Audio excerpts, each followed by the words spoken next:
Thank you speaker साहब।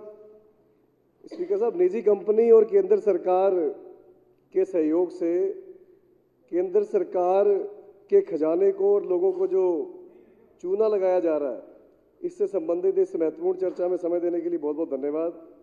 Speaker साहब, ये अभी से कुछ मिनट पहले की खबर है कि आज फिर अडानी के 6 स्टॉक्स जो है वो लोअर सर्किट को हिट कर गए हैं। जो स्टॉक मार्केट की जानकारी रखते हैं उनको मालूम है कि इससे ज़्यादा शेयर आज इस ग्रुप का नहीं गिर सकता, तो वहाँ पर जाके वो रुक जाता है। और जैसे कुलदीप भाई ने फोटो दिखाई अडानी साहब की, मोदी साहब की, साथ में पहले मोदी साहब अडानी साहब के लिखे हुए हेलीकॉप्टर से नीचे उतर रहे हैं, हवाई जहाज से। फिर किसी मीटिंग के अंदर वो एक साथ दिख रहे हैं, हाथ जोड़ के मोदी साहब खड़े हैं। फिर उनके प्राइवेट एयरक्राफ्ट में मोदी साहब बैठे हुए हैं। या फिर इस तरीके की खबर हो जिसमें श्रीलंका की सरकार कह रही है कि मोदी साहब हमारे पे दबाव बना रहे हैं कि अडानी को काम दिया जाए। इन खबरों के चलते देश चल रहा था कि अचानक हिंडनबर्ग की रिपोर्ट आती है, और क्योंकि इस रिसर्च में होमवर्क बहुत ज़्यादा किया गया था, एकदम से ताश के पत्तों की तरह सारा ये रेत के महल गिरने लगते हैं।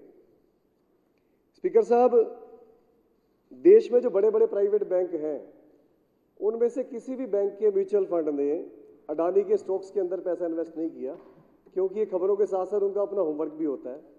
पर जो सरकारी बैंक थे, सिर्फ उन्होंने इस अडानी के शेयर्स के अंदर लोगों का पैसा इन्वेस्ट किया।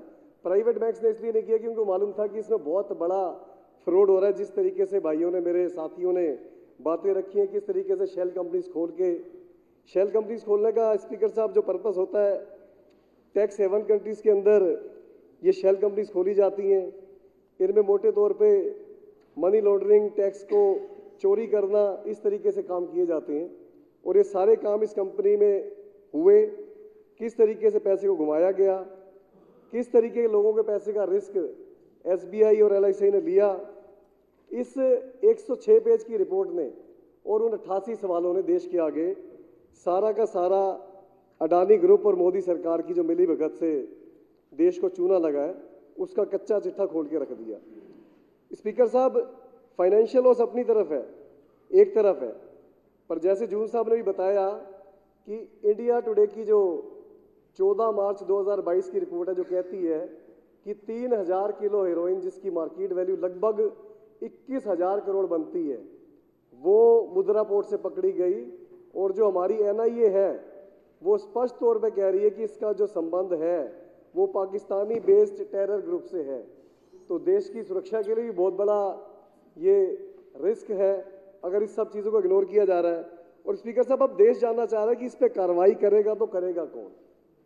जितनी केंद्र सरकार है वो साथ में खुद मोदी साहब इनके दिखते हैं, सारी की सारी एग्जीक्यूटिव, सारी की सारी एजेंसीज, कोई इन पे एक्शन लेने को तैयार नहीं है।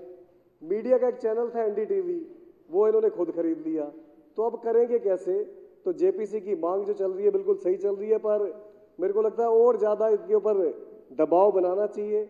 जिस तरीके से शेयर गिरे हैं, ये तो फाइनेंशियल लॉस है, पर जिस तरीके से पूरे देश की अर्थव्यवस्था हिल रही है, वो अपने आप में बहुत ज़्यादा एक बहुत बड़ा रिस्क है। और देश के इसके बाद जो मैं बता रहा था कि जुलाई 2022 के अंदर फिर से 375 करोड़ की हेरोइन पंजाब पुलिस ने और गुजरात एटीएस ने मिलकर यहाँ से सीज की है।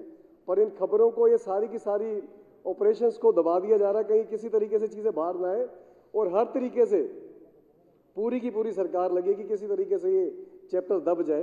पर मेरे को लगता है कि ये चीज़ अब दबने वाली नहीं है। जिस तरीके से हमारे नेता अरविंद केजरीवाल जी ने, राज्यसभा के अंदर हमारे नेताओं ने और पूरी की पूरी आम आदमी पार्टी ने मुख्य विपक्ष का रोल अदा करते हुए अडानी के इस घोटाले को उठाया है, ये अब रुकने वाला नहीं है। और देश इस मामले की एक एक घर तक सच्चाई हम लेके जाएंगे, जानवाएंगे।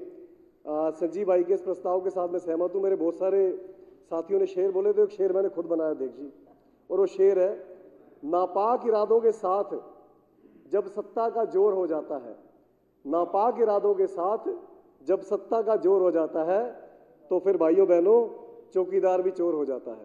Thank you sir.